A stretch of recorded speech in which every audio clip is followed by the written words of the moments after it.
সবাইকে আসসালামু আলাইকুম।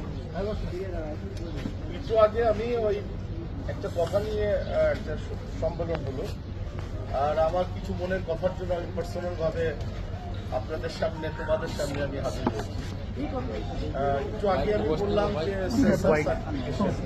এটা দেখুন, বিগত দিনে আমার ফিল্ম কেরিয়ার অলমোস্ট 33-34 হয়ে গেছে। এখান থেকে কিন্তু দেখে আসছি এই বিগত 15-16 বছরে, 17 বছরে অনেক কাজ হয়েছে এই চলচ্চিত্রে, এবং আমার কিছু কথা আছে আজকে আমি বলবো। যেরকম 21শে পদক দিয়ে আমি যদি কথা বলি, বিগত দিনে 21শে পদক যারা পেয়েছে প্রায় 50% ঠিক ছিল, 50% ঠিক ছিল কিনা আমার প্রশ্ন। দেখুন, আমি একজন বাংলা চলচ্চিত্রের, উপমহাদেশের চলচ্চিত্রের একজন কিংবদন্তি শবনম ম্যাডামের কথা যদি বলি, উনি জন্ম নিয়েছেন কি পাকিস্তানে না বাংলাদেশে? বাংলাদেশে। শিল্পী হয়েছে কোথায়? বাংলাদেশে। উনি স্টার হিসাবে পাকিস্তানে গিয়েছেন, ওখানে মেগাস্টার ছিলেন উনি, কিন্তু মাটির টানে বাংলাদেশে চলে আসছে। এটা কি তার অপরাধ? অপরাধ না। যদি তাকে 21শে পদক কিন্তু দেওয়া হয়নি, আমাদের শাবানা আপু 21শে পদক পেয়েছেন কিনা আমি জানি না। পেয়েছেন? আজীবন পেয়েছেন। হ্যাঁ, 21শে পদক পায় না। তো 21শে পদক পাওয়ার আগে যদি শাবানা আপা যদি না পায়, তাহলে আমার মনে হয় আমার মৃত্যুর প্রায় 50 বছর পরে বোধহয় আমার 21শে পদক পাওয়া উচিত। ইভেন তো মৃত্যুর পরেই বেশি দেওয়া হয় আমাদের এখানে, মরণোত্তর দেওয়া হয়। ববিতা আপা কি 21শে পদক পেয়েছেন? প্রশ্ন। এই ইনসার্টগুলি আমি নিতে চাই যে ওরা এক একজন বলছে যে পায়নি। কেন পায়নি? কি অপরাধ তাদের?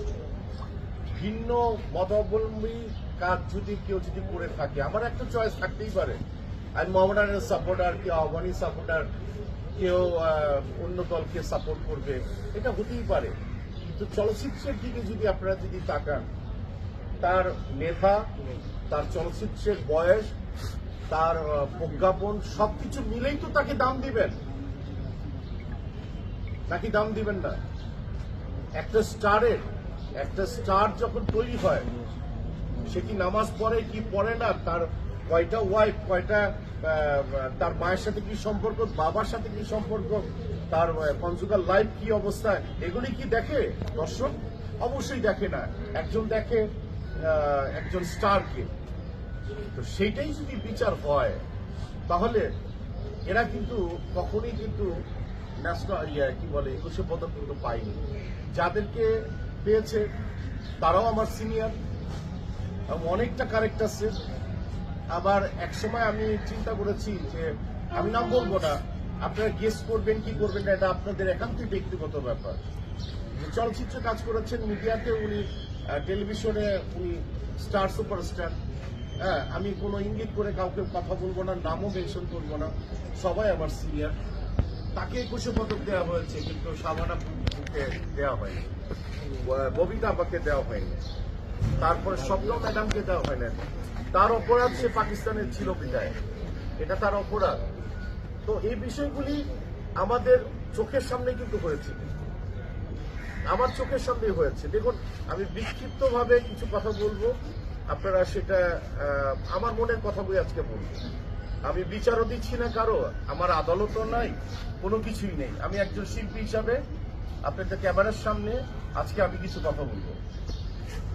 আমাদের চলচ্চিত্রে এই যে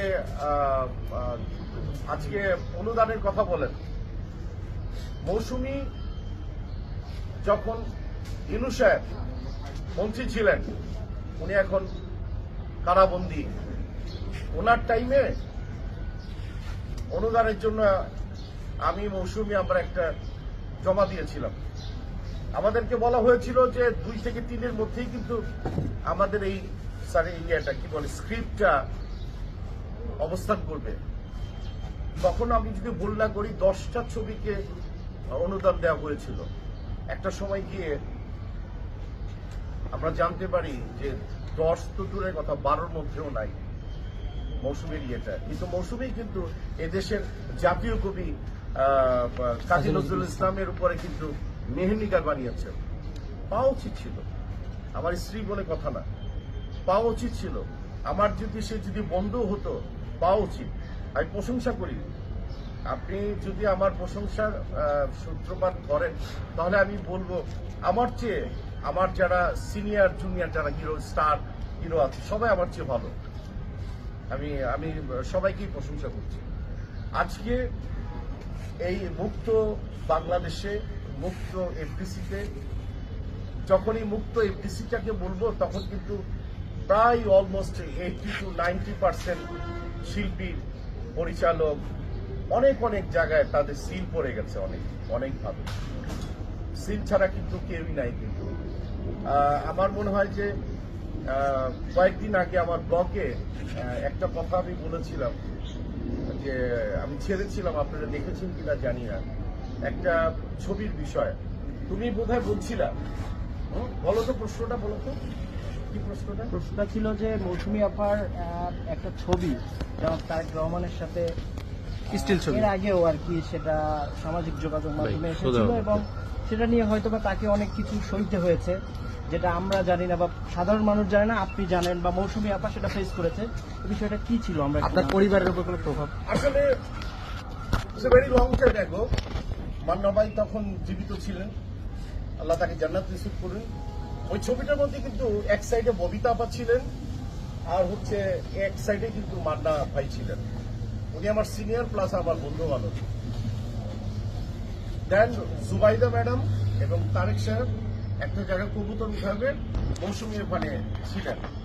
এখানে স্পষ্ট করে একটা কথা বলে দিতে চাই, রাষ্ট্র যেখানে যেই জায়গায় অবস্থান করিবে রাষ্ট্রের প্রজারা সেখানে অবস্থান করিতে বাধ্য থাকিবে।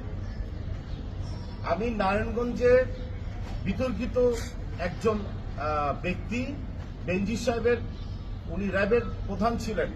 আমি তখন বললাম যে ভাইয়া আপনার সাথে একটু কথা বলবো, যদি সময় দেন। বিনয়ভাবে আমি তাকে অনুরোধ করেছিলাম। এই যে দেখুন, উনি আমাকে বললো যে এরকম একটা বিতর্কিত ছবি, তাকে তো অনেক কিছু অনেক জায়গায় নেওয়া হবে, অনেক জায়গায় প্রশ্নের হবে, আমাদের কাছে তো অনেক নির্দেশ আছে ওনার ব্যাপারে, এটা খুব বাজে সিচুয়েশন হয়ে যাবে। আমরা কিন্তু ভীতু ছিলাম আমার পরিবার, একটা ছবি। তখন আমি বেনজির ভাইকে বললাম যে আজকে কথাটা বললাম এই কারণে যে একটু আগে আপনার সাথে র্যাবের প্রধান হিসেবে আপনার সাথে একটা ছবি তুলেছি আমি আর মৌসুমী এবং কয়েকজন শিল্পীও ছিল। আপনি যখন ক্ষমতায় থাকবেন না, রাষ্ট্র পরিচালনায় কোন একটি সংগঠন যখন নাকি ক্ষমতা থাকবে না, তখন এই ছবিটার জন্য কি আমাকে কাঠগড়ায় দাঁড়াতে হবে? বলেন। তার সাথে তো আমাদের ছবি আছে, আমাদের সাথে সবার অনেকের ছবি থাকতে পারে, একজন ব্রথেল গার্ডের ছবি থাকতে পারে, একজন চোরের সাথে ছবি থাকতে পারে, একটা ডাকাতের সাথে থাকতে পারে, মেথরের সাথে ছবি থাকতে পারে, কারণ আমরা শিল্পী।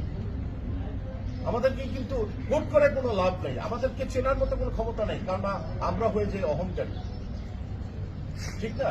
তো ওই জায়গাটায় আমি তাকে বলার পরিপ্রেক্ষিতে আমার পরিবার, আমার ব্যবসায় মানে অস্বাভাবিকভাবে ধ্বংসের একটি লীলায় মেতেছিলেন তারা। এবং আজকে আমি ভীষণভাবে ব্যথিত। অনেক ছোট ছোট আমার ভাইরা আছে, সাংবাদিকরা আছে, ওরাও জানে কিন্তু আমার এই ব্যথিত হৃদয়। আজকে একটা সময় গিয়ে বাধ্য হয়েছে, হ্যাঁ মৌসুমী নমিনেশন চেয়েছে, 200% নমিনেশন চেয়েছে, কিন্তু এই কেন চেয়েছে আজকে আমি জাহির করার জন্য আমি আসিনি। যা যা কিছু ভাবতে পারেন, যা কিছু আপনারা ভাবতে পারেন, কিন্তু কেন চেয়েছিল সে আল্লাহ সুবহানাহু ওয়া তাআলা জানে, আমরা জানি। যে রাজনীতিতে যাবে না বিধায় কিন্তু একটা সময় গিয়ে সে আমেরিকায় অবস্থান করছে আমার সন্তানের ইয়ে।